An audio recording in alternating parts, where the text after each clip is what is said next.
c'est avec beaucoup de joie que nous fêtons Pâques. L'annonce de la résurrection est une bonne nouvelle qui heureusement ne s'épuise pas, et surtout avec l'actualité que l'on entend dans le monde. Alors au Japon, on est un peu loin de ce qui se passe en Occident, mais les médias nous permettent de vraiment être en communion avec tout ce qui se vit comme drame et douleur. Et au milieu de tout ça, l'annonce de la résurrection, c'est vraiment cette espérance qui a aussi été fêtée joyeusement au Japon. Alors, le Japon est un pays où il y a des souffrances aussi. C'est un pays développé, un pays moderne, mais on y trouve aussi des pauvres et des sans-abri.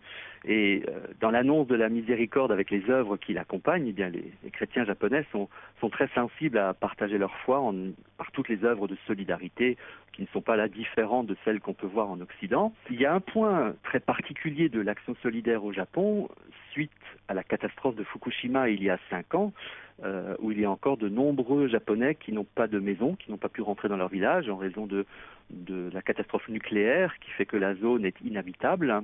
Et il y a encore un grand nombre de Japonais qui vivent dans du préfabriqué, qui vivent loin de chez eux. Et bien, beaucoup de paroisses japonaises organisent régulièrement des voyages sur ces lieux pour aller soutenir moralement, matériellement ces Japonais. Et c'est un très beau signe qu'offre l'Église du Japon de participer de cette façon. Et j'entendais le témoignage d'une chrétienne d'une paroisse de Tokyo qui disait combien elle était heureuse de pouvoir aller dans la région de Fukushima chez ces personnes sans abri, chez ces personnes en préfabriqué, pour pouvoir annoncer sa foi et faire ainsi un petit peu d'évangélisation.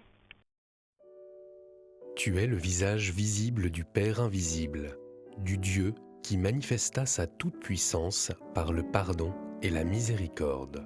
Fais que l'Église soit, dans le monde, ton visage visible, toi, son Seigneur ressuscité dans la gloire.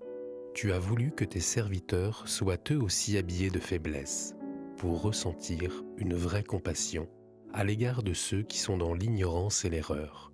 Fais que quiconque s'adresse à l'un d'eux se sente attendu, aimé et pardonné par Dieu.